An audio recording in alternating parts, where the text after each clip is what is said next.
Je vais rectifier, hein. Je suis en train de parler, voilà. J'ai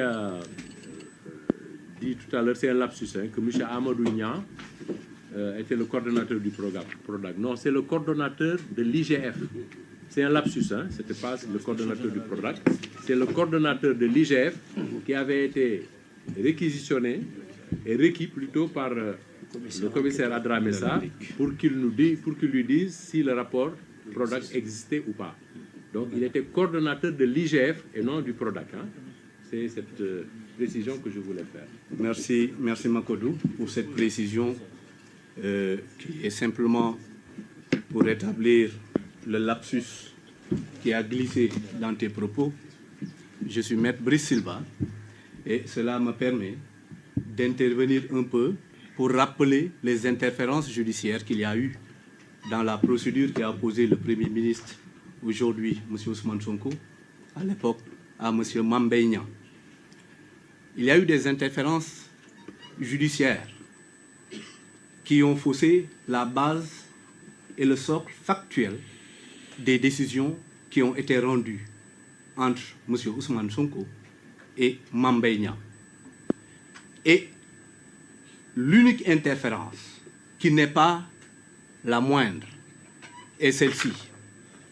Ce document, qui est une réponse du coordonnateur de l'IGF de l'époque, M. Amadou Niang, qui, en réponse à une réquisition de la DIC, soutient sans fioriture qu'il n'existe pas de rapport PRODAC, parce que dans son raisonnement, tout simplement, il y a eu un rapport, mais qui n'a pas été approuvé.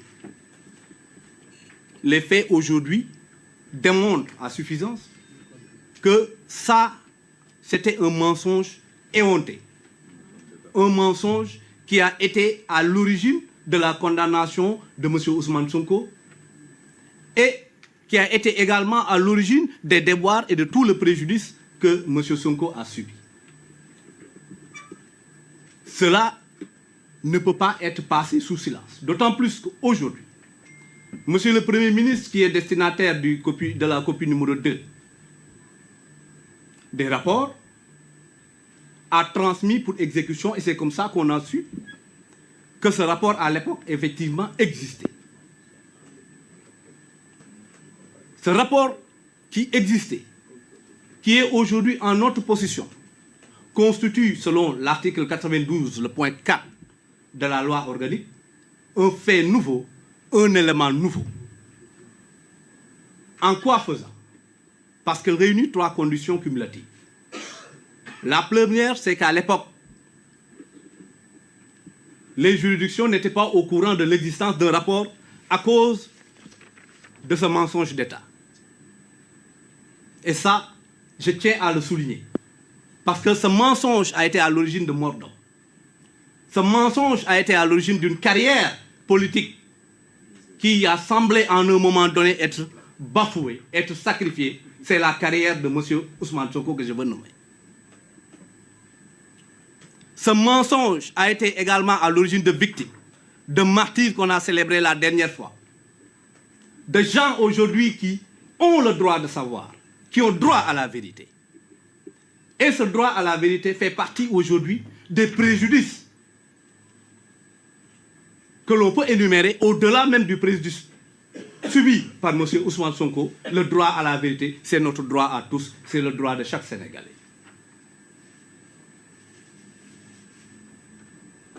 Toutes les exactions qu'on a connues en 2023 résultent de ce mensonge.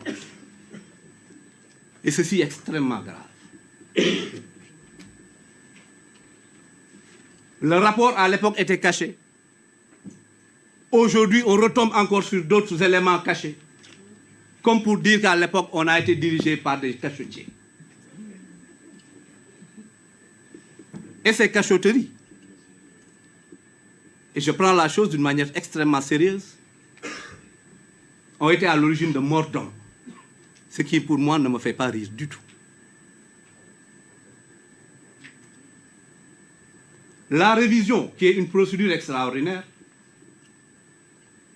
est une procédure ouverte aujourd'hui à un justiciable. Ce justiciable, c'est M. Ousmane Sonko. Ce n'est pas parce qu'il est Premier ministre qu'il agit en révision. Non. Il agit en révision parce qu'il est d'abord justiciable. Il exige que le droit lui soit rendu. Il exige un procès équitable. Il exige un procès où rien n'est caché, où toutes les informations sont mises sur la table et données à la juridiction de jugement pour avoir la plénitude d'analyse sur tous les éléments du dossier et de pouvoir rendre une décision juste. Parce que ce qu'il demande, ce n'est que de la justesse, de l'équité et rien d'autre. Il ne demande ni faveur, il ne demande pas aujourd'hui parce qu'il occupe une position pour qu'on lui accorde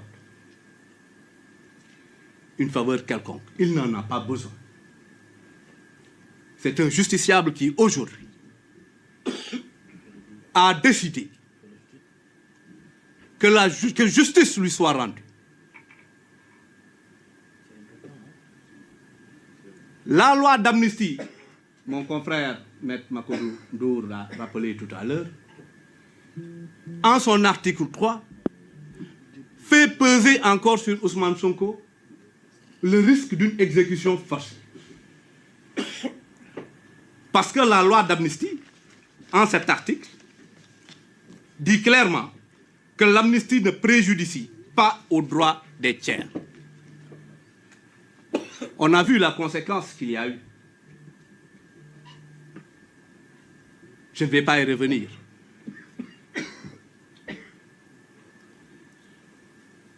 Et pour effacer cette conséquence-là, même si aujourd'hui, avec la transmission du rapport par le garde des Sceaux à la Cour suprême, l'exécution est pour l'instant suspendue, ce qui ressort de la loi, cela n'empêche qu'on doit mener cette idée-là à bout, cette révision-là jusqu'à son terme, pour rétablir la vérité judiciaire.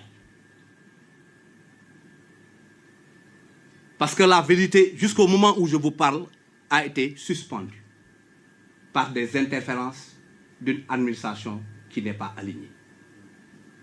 Ça, c'est pour être correct dans le propos et être délicat. Mais vous aurez compris.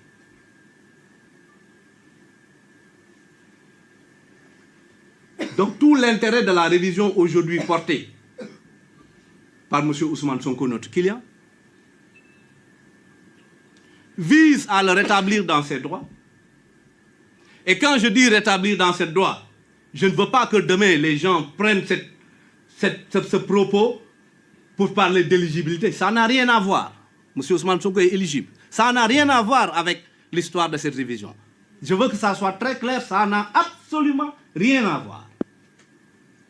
Là, c'est uniquement pour rétablir les droits qui ont été violés d'un justiciable. Tout simplement. Rétablir la vérité qui n'aurait jamais dû être confisquée. Et c'est pour ça qu'on a appelé à cette communication ce soir. C'est pour ça qu'on a tenu à s'adresser à la population sénégalaise. C'est pour ça qu'on s'adresse à vous, parce que vous, comme nous, avez le droit de savoir.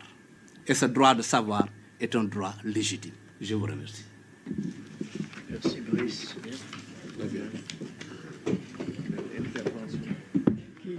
Pour la suite. Non, non.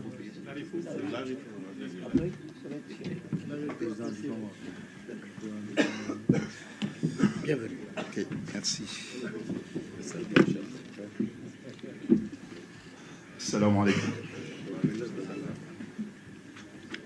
Effectivement, les prises de parole